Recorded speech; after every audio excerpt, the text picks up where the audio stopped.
In the mid-70s, the United States faces one of the worst crises in its history. The American dream is betrayed by its most important representative, and America learns that not all wars can be won. The king of rock and roll dies of an overdose, and legends become victims of their time. Tougher heroes are needed for the future.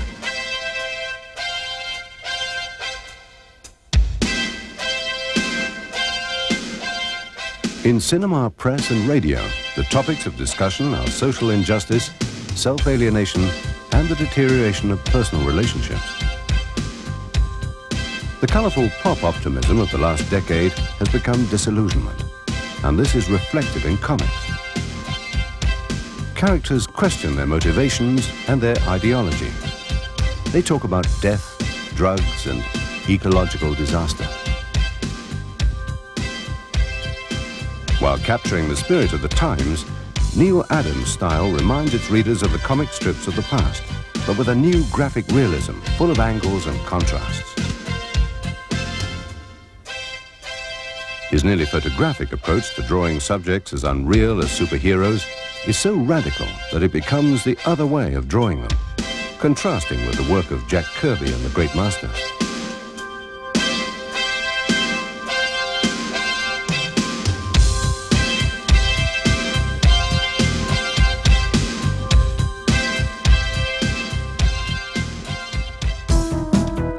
A few years later, another talented artist, John Byrne, comes on the scene to produce easily read stories that contain enough elements of suspense to attract an adult audience. His work is a perfect example of the type of comics that will take over in the 80s.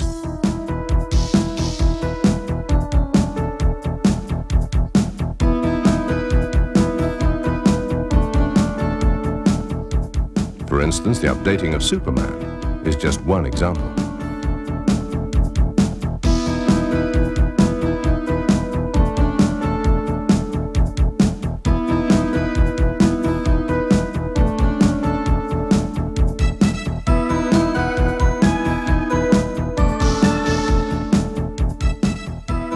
Beginning in the late 60s, comic books for adults become very popular in the US. There's a wide choice: terror, science fiction, humor, etc. Then finally, heavy metal appears. This is an American version of the French magazine Metal Hurlant. Heavy metal introduces a new option into the market based on graphic stylism. It offers stories on the fringes of the mainstream which provoke a visual explosion that, while not producing the fabulous European success, brings to the market an audience that was very different from the one before.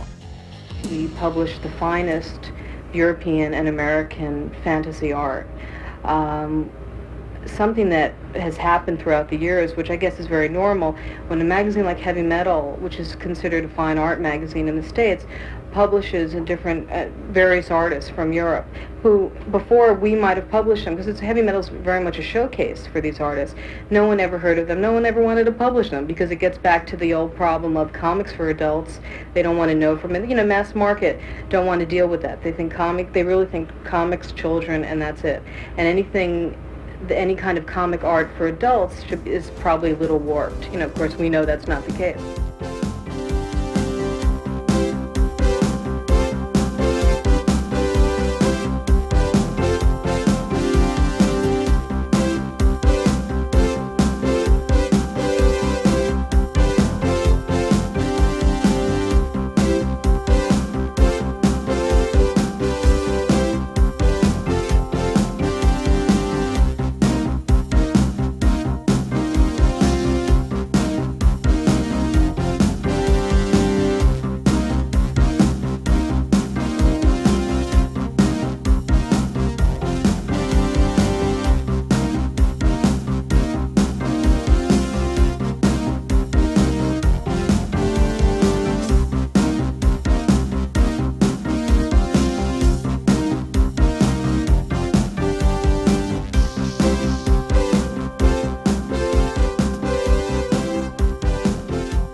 American public demands a new and more sophisticated form of comics, something close to a graphic novel appears on the market, as opposed to superheroes.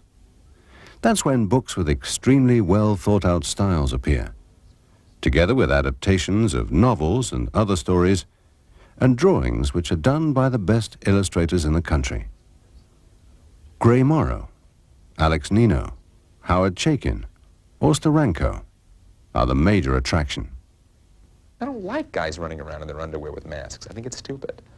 I know more about sex than I know about violence, and I know more about music than I know about flying, you know, and that's just life.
The springing up of specialized bookstores allows new comic book publishers to compete with the two major ones, Marvel and DC.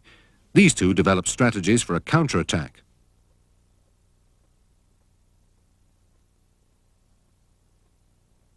At Marvel, American writer Chris Claremont brings up to date X-Men, a successful series of the 60s.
In a country 200 years old, disillusion can't last forever. In the 80s, an ex-film star with a special appeal gives back to the American nation its faith in the future. The American dream isn't dead. America will again be united, free, and powerful. While Marvel continues modernizing itself, the company decides to publish Epic, an innovative magazine similar in style to Heavy Metal, but containing only American material.